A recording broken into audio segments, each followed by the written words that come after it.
Dans cette vidéo, on va parler des deux types d'unités qui permettent de mesurer des volumes.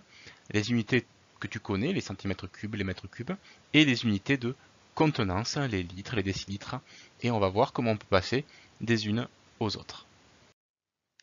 Donc là, tu reconnais le tableau de conversion des unités de volume, voilà, que tu as déjà utilisé jusqu'à maintenant.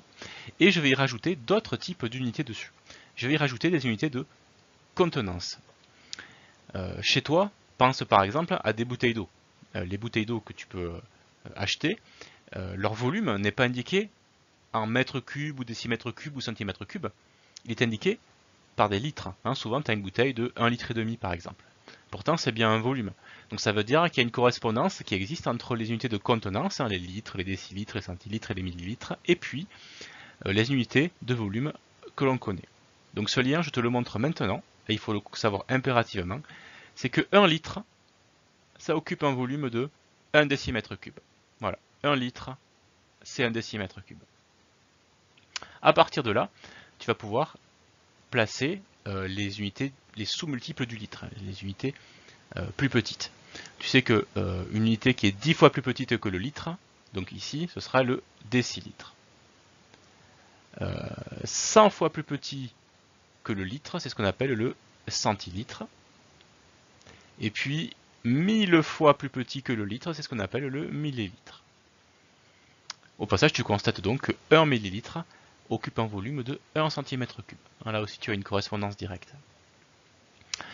Voilà, à partir de ces correspondances, je vais te montrer quelques exemples de conversion, de passage des unités de contenance aux unités de volume traditionnelles ou l'inverse.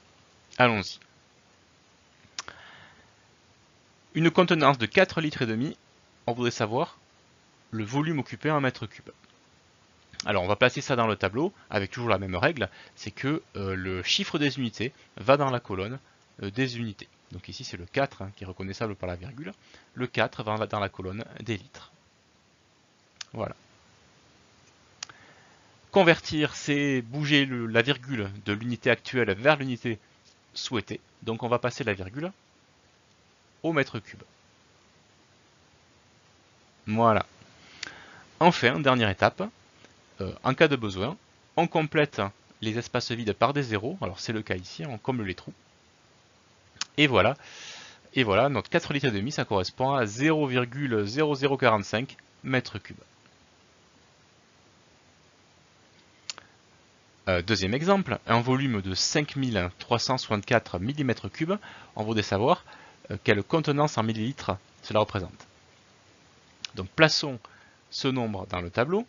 Le chiffre des unités, c'est le 4, qui va donc aller dans la colonne des millimètres cubes. Voilà, le chiffre des unités dans la colonne des unités. La virgule ici, elle n'est pas écrite parce qu'on est un nombre entier, mais on sait très bien qu'elle est ici, c'est 5364,0, donc je la fais apparaître. Et je la déplace donc vers l'unité souhaitée, c'est-à-dire les millilitres. Voilà. Ici, pas besoin, tu vois, de combler les vides par des zéros, on n'a pas de vide créé. On peut directement lire le résultat de la conversion, c'est 5,364 millilitres.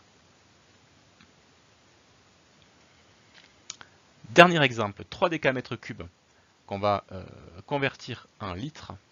Donc je place 3, qui est le chiffre des unités, dans la colonne des décamètres cubes, qui est l'unité actuelle.